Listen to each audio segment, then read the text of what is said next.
Maximo Wolff is the youngest billionaire in New York City with a dislike for anything but money and himself. But soon his whole world will change when his mate shows up right in front of his office door and becomes his new secretary. What happens when the hidden son of an alpha gets mated with a human? Desire, jealousy, possessiveness, and lots of passionate encounters. Maximo Wolff, your 3:00 clock is ready and waiting for you outside, Mr. Wolff. My secretary, Brianna, informed me through the intercom. Send her in after 5 minutes, I told her, just before letting out a deep sigh. You see, my name is Maximo Wolff, and my company is part of the Fortune 100, known as the youngest billionaire, that has risen from ashes in the city that never sleeps. Everybody either wanted to be me, or be with me. None of those options have happened and nor will they ever do because I have a strict rule, when it comes to business and my personal life, never let a woman in.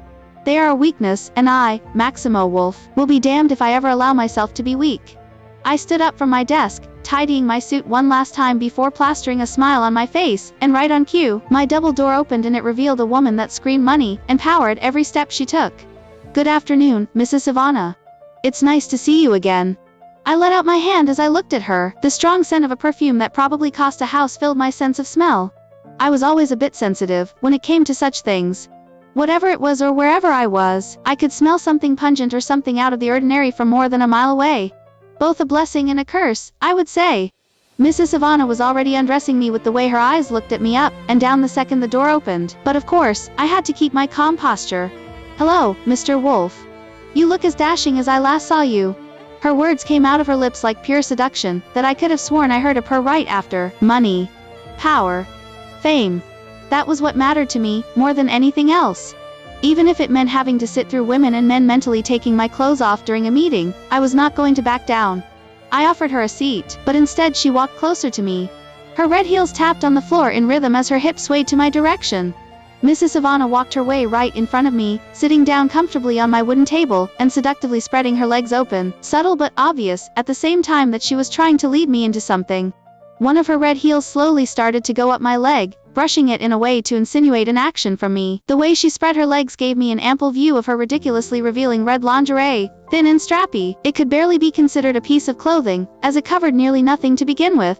There was a raging inside me starting to come together, and my leg being rubbed gently by her heels became stiff. Mrs. Ivana had almost reached in between my legs if I hadn't been brought back from my moment of distraction. Clearing my throat, I immediately recomposed myself. I managed to release myself from her sexual tangle, like solid chains wrapped around me and breaking free from it, as I took a step to the side. Let's talk business, shall we? I cooed, the expression on my face now much more relaxed as I smiled at her. Thoughts of gaining yet another big company in my hands made my entirety elated, a feeling of exhilaration taking over me. In my humble opinion, this was much better than any sexual orgasm. But this would put my empire, the Wolff Enterprises, another step higher than any other company in New York and half the globe. A type of climax far greater than any man could imagine or feel. You are quite the tease, aren't you, Mr. Wolff? She asked, eyeing me up and down once again as she placed one of her hands on the table.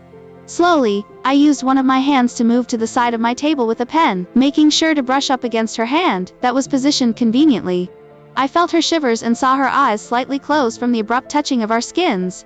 Once she opened her eyes back up, I was waving the pen I had gotten in front of her. An innocent smile on my lips, pretending not to know that I had just tried to bait her into thinking she was going to get more than just one touch. I guess that's exactly what I like about you, though. She replied innocently, before taking the pen out of my hand and making sure to touch it slowly. A triumphant smile formed across my lips knowing that I had once again won. Money, power, fame. These were the things that my world revolved around on. In a few minutes, Mrs. Ivana had already signed the papers, and I was officially the youngest to acquire large holdings of Russian airlines. This definitely called for a celebration. Once Mrs. Ivana stepped out of my office, I poured myself a glass of whiskey, nothing else. I liked it plain and strong, but with how much heat my body produced in a second, no amount of alcohol could get me drunk. Not even tipsy. The knock on my door made me turn to that side. Mr. Wolff, I have all the resumes for your new secretary ready. Do you want them now? Not now, Brianna. Next week, perhaps. Thank you. I told her with a faint smile as she nodded. Romance. Love. Marriage. These were words that I only see in the dictionary, but never became a part of my life, and I plan to keep it that way. I drank the last sip of alcohol in my hands in one shot before placing it down on the bar table. Close windows. I spoke up, the small automatic machine instantly hearing my command, and doing as I said. I took my coat off, placing it gently on the side before lying cozily on the couch. I let out a deep exhale when I felt the warmth and comfort of my leather couch take over my body. Tomorrow, I will be visiting my family again and the Dark Moon Pack. He's got an aura that won't let me take my eyes away from him. Everything about him, from top to bottom, is absolutely and undeniably irresistible. The way his dark black hair curled a little on the top of his head, his brown eyes that pierced into mine so deeply, his lips that looked so damn kissable, and every part of his body protruded muscles on his white long sleeves.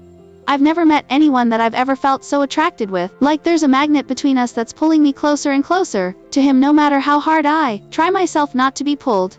He took a step closer to me, and my mind is thinking of moving away, but my body isn't doing the same, feet frozen on the ground and heart beating, so fast it felt like it was going to jump out of my chest. In a split second, before I could even think of anything else, I was already backed up against the wall next to the bookshelf in his expensive-looking office. His breath ragged and deep as our eyes continued to stare at each other, the world around us slowly starting to disappear as tension visibly increased in between us. From taking care of my dad back then to Matthew's busy schedule in the hospital, I haven't gotten any physical intimacy with my boyfriend for what seemed like years. It made me feel guilty, but I had to admit that being this close to a man that was no doubt turning me on was not doing any favors to my womanhood, slightly closing my legs to contain myself.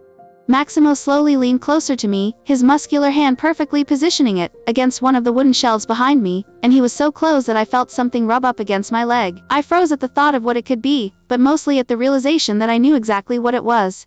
My mind kept telling myself not to do it, but my body was once again not cooperating as my eyes began to trail down to it, and before I knew what I was doing, I was now looking at what was on my leg, my eyes widening at the sight of the clear bulge almost as if it wanted to come out. I avert my attention back to him when he cleared his throat, a mischievous and insinuating smirk greeting me.